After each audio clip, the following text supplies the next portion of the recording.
Hi friends, welcome to Biology Simplified Tamil. நான் உங்க Senthilnathan. NEET 2025 எக்ஸாமினேஷனுக்கு May 4th 2025 Sunday நடக்க போகுது இல்லையா? இன்னும் 5 மாதங்கள் இருக்கு.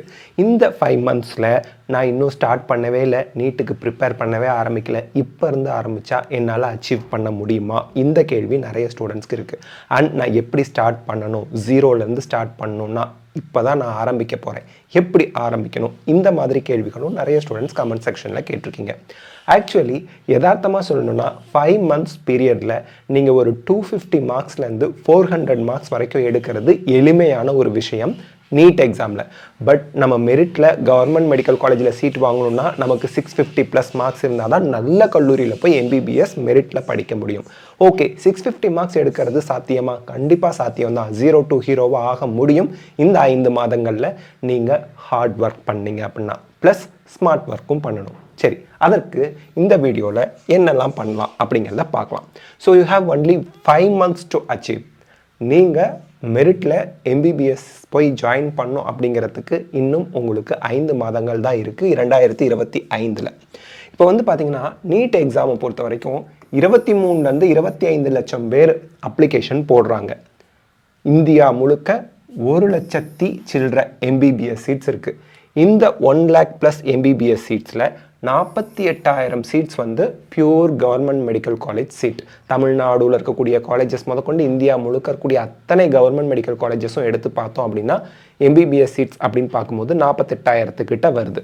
ஓகே, இப்போ தமிழ்நாட்டில் 6,000க்கும் மேலே எம்பிபிஎஸ் சீட்ஸ் இருக்குது கவர்மெண்ட் கோட்டாவுக்கு. பட் இந்த 6,000 சீட்டில் government quota seats in government colleges and government quota seats in private medical colleges ரெண்டையும் சேர்த்து தான் நம்ம 6,000+ எம்பிபிஎஸ் சீட் சொல்கிறோம். இதில் 7.5% ரிசர்வேஷனுக்கு சீட்டு ஒரு அரவுண்ட் 500 சீட்டு போகும்.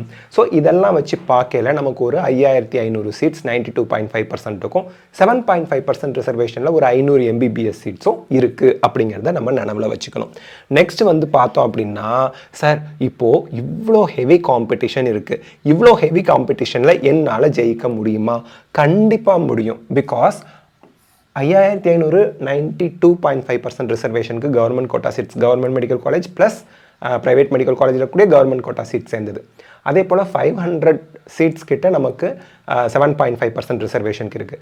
இவ்வளோ சீட்ஸ் இருக்குல்ல, இதில் நம்ம தமிழ்நாட்டில் அப்ளிகேஷன் போட போகிறவங்களோட எண்ணிக்கை வந்து 1,20,000 1,30,000 பேர்.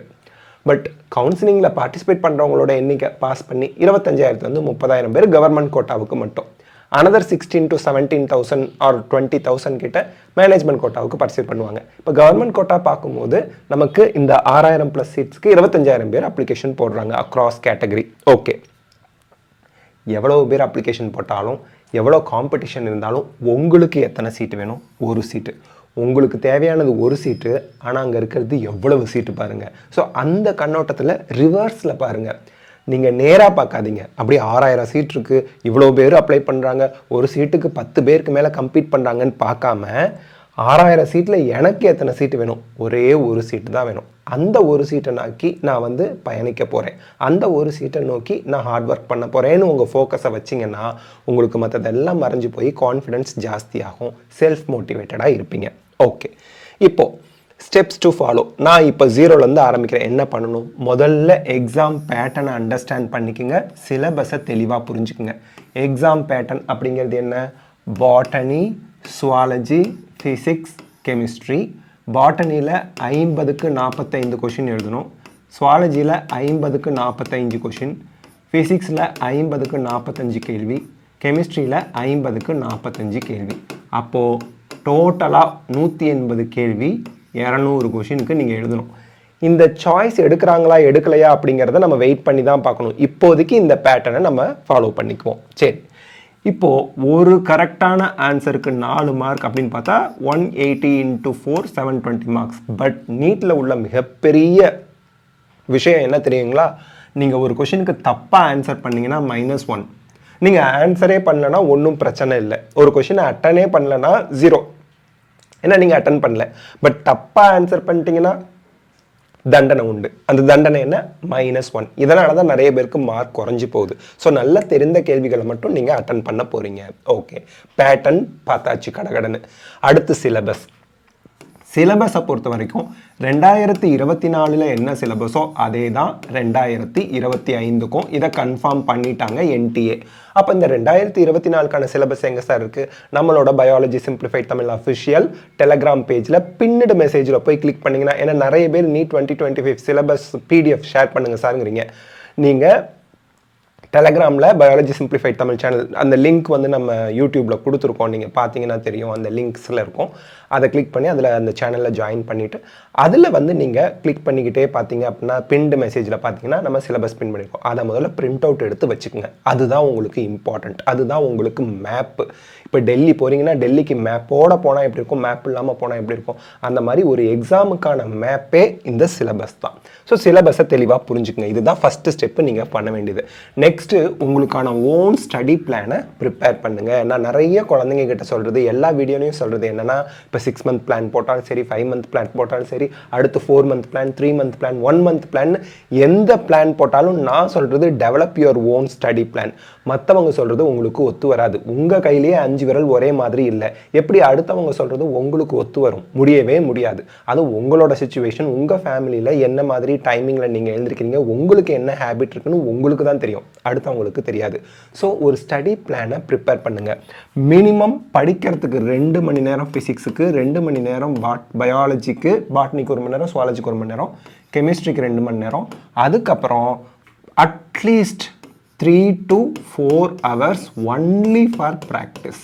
ஒன்லி ஃபார் ப்ராக்டிஸிங் த கொஷின்ஸுக்குன்னு நீங்கள் ஒதுக்குனாதான் நீங்கள் 0லேருந்து ஸ்டார்ட் பண்ணுறச்ச 650 மார்க் வாங்கிறதுக்கான ஸ்டெப்ஸை எடுத்து வைக்க முடியும். ஞாபகம் வச்சுக்கோங்க. Next, choose the right study material and online sources. இப்போது text book compulsorily NCERT text book for physics, chemistry, biology 11th 12th வச்சுக்கணும். அதில் எந்த மாற்று கருத்தும் இல்லை. ஃபிசிக்ஸுக்கும் சரி, கெமிஸ்ட்ரிக்கும் சரி NCERT டெக்ஸ்ட் புக்கை ஒவ்வொரு சாப்டர்லையும் நீங்கள் படிக்கணும். அதே போல் பயாலஜிக்கு NCERT டெக்ஸ்ட் புக் தான் பைபிள், திருக்குரான், பகவத்கீதா எல்லாம். ஓகே, ஆன்லைன் சோர்சஸ் அப்படின்னு போகும்போது ஒரு சோர்ஸை ஃபாலோ பண்ணுங்க. கண்ணா பின்னான்னு போய் ஃபாலோ பண்ணீங்க அப்படின்னா என்ன ஆகும்னா, இன்புட் அடிக்ஷன் அப்படின்னு சொல்லி ஒரு டாப்பிக்கு 15 வீடியோ பார்த்தா தான் புரியும் அப்படிங்கிற ஒரு நிலைக்கு நாமளே தள்ளிக்குவோம். அதனால் ஒரு சாப்டர், ஒரு டாப்பிக்கு ஒரு சேனலில் ஃபாலோ பண்ணி புரிஞ்சுக்கிட்டீங்களா, அதை நோட்ஸ் எடுத்துகிட்டு விட்டுருங்க. திருப்பி அவங்க என்ன சொல்லியிருக்காங்க, இவங்க என்ன சொல்லியிருக்காங்க, அதில் என்ன சொல்லியிருக்காங்க, இதில் என்ன சொல்லியிருக்காங்கன்னு போய் எல்லாரோட கண்ணோட்டத்தையும் பார்த்தா நமக்கு மூளையில் படிக்கிறதுக்கு இடம் இல்லாமல் போயிடும். இந்த ஜிபி ஸ்டோரேஜ் டேட்டா குறைஞ்சி போயிடும். அதனால் don't get addicted into input addiction. Input அடிக்ஷனுக்கு ஆளாகிடாதீங்க. Okay, next practice regularly. This is very important. நீங்கள் 650க்கு மேலே உங்களை கொண்டு போகிறது இந்த ஒரு ஸ்டெப்பு தான். கொஷின்ஸ் நிறைய ப்ராக்டிஸ் பண்ணணும். என்கிட்ட ஒரு ஸ்டூடெண்ட் சொன்னாங்க, பயாலஜியில் சூப்பராக மார்க் வந்துடுது சார், 360க்கு 320 330 மார்க் எங்கள் கோச்சிங் சென்டரில் வைக்கிறத நான் டெஸ்ட்டில் மார்க் வாங்கிடுறேன். ஆனால் ஃபிசிக்ஸ் கெமிஸ்ட்ரியில் என்னால் 180 மதிப்பெண்களுக்கு என்னால் 100 மார்க்கே கிராஸ் பண்ண முடியல, ரொம்ப கம்மியாக தான் மார்க் வாங்குறேன், நிறைய தப்பு பண்ணுறேன் அப்படின்னாங்க. நான் அவங்கக்கிட்ட சொன்னேன், பயாலஜிக்கு எப்படி நீங்கள் எக்ஸாம் போய் அட்டன் பண்ணுறீங்க? படிக்கிறேன் சார், அது சம்மந்தமான ஒரு 100 150 கொஷின் ப்ராக்டிஸ் பண்ணுறேன் சார், போய் அட்டன் பண்ணுறேன் சார், 320 மார்க் 360க்கு வாங்கிடுறேன், பாட்னி சுவாலஜி சேர்த்து.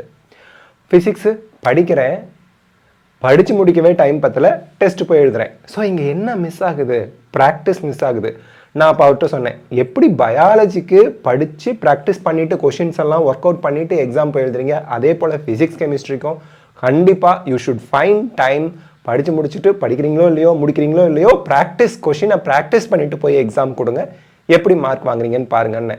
அடுத்த 2 monthsல ஹி கால்டு மீ அண்ட் அவர் சொன்னார், சார் நீங்கள் சொன்ன மாதிரி பண்ணினேன், இப்போ ஃபிசிக்ஸ் கெமிஸ்ட்ரிலையும் நல்ல இம்ப்ரூவ்மெண்ட். இப்போ நான் ஃபிசிக்ஸில் 140 out of 180 வாங்கிட்டு இருக்கேன், கெமிஸ்ட்ரியில் 150 160 out of 180 கிட்ட அவ்வளோ இம்ப்ரூவ் பண்ணிட்டேன். பிகாஸ் நான் படிக்கிறேன், ப்ராக்டிஸ் பண்ணிட்டு தான் நான் போய் எக்ஸாம் எழுதுறேன் அப்படின்னு சொன்னாங்க. ஸோ ப்ராக்டிஸ் வந்து அந்த அளவுக்கு இம்பார்ட்டன்ட். நல்ல உங்களுக்கு முன்னேற்றத்தை மார்க்கில் காமிக்கும். Stay motivated, this is very important. Motivation அப்படின்னு வரும்போது நீங்கள் அடுத்தவங்க கிட்ட மோட்டிவேஷனை எக்ஸ்பெக்ட் பண்ணக்கூடாது. இப்போ நான் ஒரு வீடியோவில் மோட்டிவேஷனல் ஸ்டோரியோ மோட்டிவேஷ்னலான ஒரு இன்சிடென்ட்டோ சொல்கிறேன்னு வச்சுங்களேன், அடுத்த 1 மணி நேரம், அரை மணி நேரம், மேக்ஸிமம் 1 டேக்கு உங்களுக்கு அது மோட்டிவேட்டடாக இருக்கும். அதுக்கப்புறம் அது புஷ்ஷுன்னு காற்றுல கரைஞ்ச கற்பூரம் மாதிரி போயிடும். அப்போது நம்ம மைண்டில் ஆழமாக செல்ஃப் மோட்டிவேட்டடாக இருக்கணும்னா நீங்களே உங்களை மோட்டிவேட் பண்ணிக்கணும், செல்ஃப் மோட்டிவேட்டடாக இருக்கணும். எடுத்துக்காட்டுக்கு நீங்கள் எம்பிபிஎஸ் படிக்கணும் நீட் ஆஸ்பிரண்ட் அப்படின்னா ஒரு கவர்மெண்ட் மெடிக்கல் காலேஜில் அப்படி கெத்தாக ஒயிட் கோட்டை போட்டுவிட்டு அப்படி ஒரு ஸ்டெத்தஸ்கோப்பை கழுத்தில் மாட்டிக்கிட்டு அப்படி நடந்து போனால் எப்படி இருக்குங்கிறத நினச்சாலே மற்ற டிஸ்ட்ராக்ஷன் எல்லாம் காணா போயிட்டு படிக்கிறதுல ஃபோக்கஸ் வந்து இன்ட்ரெஸ்ட் வந்துடும். ஸோ அதனால் இது வந்து ஸ்டூடெண்ட் ஃபீல் பண்ணணும். ஓகேங்களா? ஸோ ஸ்டே மோட்டிவேட்டட், அப்போ தான் நல்லா படிப்பீங்க. 2 statements will make you interested in studies. இந்த மோட்டிவேஷனலாக சொல்லுங்கன்னு சொன்னீங்கல்ல. ஸ்டேட்மெண்ட் 1, 2 ஸ்டேட்மெண்ட் உங்களை ஸ்டடீஸ் லைன் மோட்டிவேட்டடாக வச்சுருக்கோம். இன்னும் கொஞ்சம் தூரம் என்ன, இன்னும் கொஞ்சம் தூரம் ஒருத்தரால் படுத்த படுக்கையாக இருக்கிறாரு, நடக்க முடியாதுன்னு வச்சுக்கோங்களேன், அவர் உட்கார ட்ரை பண்ணணுமா? உட்காந்துருக்கிறாரு, அவராலையும் நடக்க முடியாதுன்னா நகர ட்ரை பண்ணணுமா? அவரால் நகர முடியும், ஓட முடியாதுன்னா நடக்க ட்ரை பண்ணணுமா? அவரால் ஸ்லோவாக தான் நடக்க முடியுது, ஓட முடியாதுன்னா ஓடுவதற்கு முயற்சி செய்யணும். அடுத்த ஸ்டெப் என்ன, அடுத்த அடி என்ன, அதை நோக்கி நம்ம பயணம் இருந்தால் தான் வாழ்க்கையில் முன்னேற்றம் அப்படிங்கிற ஒன்று இருக்கும். அதனால் இந்த ஸ்டேட்மெண்ட்டை உங்ககிட்ட சொல்லுங்கள், இன்னும் கொஞ்சம் தூரம், இன்னும் கொஞ்சம் தூரம். நான் வந்து சிலபஸை கம்ப்ளீட் பண்ணுறதுக்கு இப்போ தான் சிலபஸை ஆரம்பிச்சிருக்கேன், கம்ப்ளீட் பண்ணுறதுக்கு இன்னும் கொஞ்சம், அடுத்து என்ன ஸ்டெப்புன்னு மட்டும் கான்சென்ட்ரேட் பண்ணுங்கள். அடுத்த ஸ்டெப் இப்போ நீங்கள் வந்து 720க்கு வைக்கிற டெஸ்ட்டில் 100 மார்க் வாங்குறீங்கன்னா 120 மார்க் வாங்குறதுக்கு ட்ரை பண்ணுங்கள். அடுத்து 150 ஆக்குங்க. 1000 டெஸ்ட் வைக்க போகிறாங்க 5 மாதத்தில், 200 ஆக்குங்க, 300 ஆக்குங்க, 350 ஆக்குங்க, 400 ஆக்குங்க. இன்னைக்கு படித்து நாளைக்கே இன்னைக்கு 200 மார்க் வாங்கிட்டு இருக்கிற குழந்தை நாளைக்கு 750 மார்க் வாங்குறதுக்கு 720 மார்க் வாங்குறதுக்கு முயற்சி செஞ்சு வாங்கிட்டாலும் கூட அது கண்டினியூ ஆகிறதுக்கான வாய்ப்புகள் கிடையாது. இந்த மாதிரி ஸ்டெப் பை ஸ்டெப்பாக முன்னேறது தான் ஸ்டேபிளாக இருக்கும். அதனால் படிப்படியாக இன்னும் கொஞ்சம் அப்படின்னு படிப்படியாக நீங்கள் உங்கள் மார்க்கை இன்க்ரீஸ் பண்ணிட்டு போங்க, அது கண்டினியூ ஆகும். So this is very important. And உங்களுக்கு ஈஸியாகவும் இருக்கும், கஷ்டமாக உணர மாட்டீங்க. என்னால் முடிகிறது அப்படிங்கிற ஸ்டேட்மெண்ட் 2வது. அது என்ன என்னால் முடிகிறது? என்னால் படிக்க முடியுது, ஆல்ரெடி என்னால் படிக்க முடியுது, என்னால் ப்ராக்டிஸ் பண்ண முடியுது, என்னால் நல்ல மதிப்பெண்கள் வாங்க முடியுது, என்னால் அதிகாலையில் எழுந்திருக்க முடியுது. இந்த மாதிரி பாசிட்டிவான ஸ்டேட்மெண்ட்டை உங்ககிட்ட நீங்கள் ஆல்ரெடி நடந்துக்கிட்டு இருக்க மாதிரி திருப்பி சொல்லுங்கள். ஆட்டோமேட்டிக்காக அதெல்லாம் நடக்கும். என்னால் டிஸ்ட்ராக்டடாக இல்லாமல் படிப்பில் மட்டும் ஃபோக்கஸ்டாக இருக்க முடிகிறது. இந்த மாதிரி பாசிட்டிவான தேவையான விஷயங்கள் மட்டும் உங்கள்கிட்ட அடிக்கடி சொல்லிக்கோங்க. So that's it. இதெல்லாம் ஃபாலோ பண்ணும்போது உங்களுக்கு வெற்றி நிச்சயம். அண்ட் நீங்கள் சாதனையாளராவதும் உறுதி. All the best of luck, God bless you. இந்த வீடியோ உங்களுக்கு ஹெல்ப்ஃபுல்லாக இருந்தால் லைக், ஷேர், கமெண்ட் பண்ணுங்கள். பயாலஜி சிம்பிளிஃபைட் தமிழ் சேனலுக்கு சப்ஸ்கிரைப் பண்ணுங்கள். Because your support is our strength. Thank you.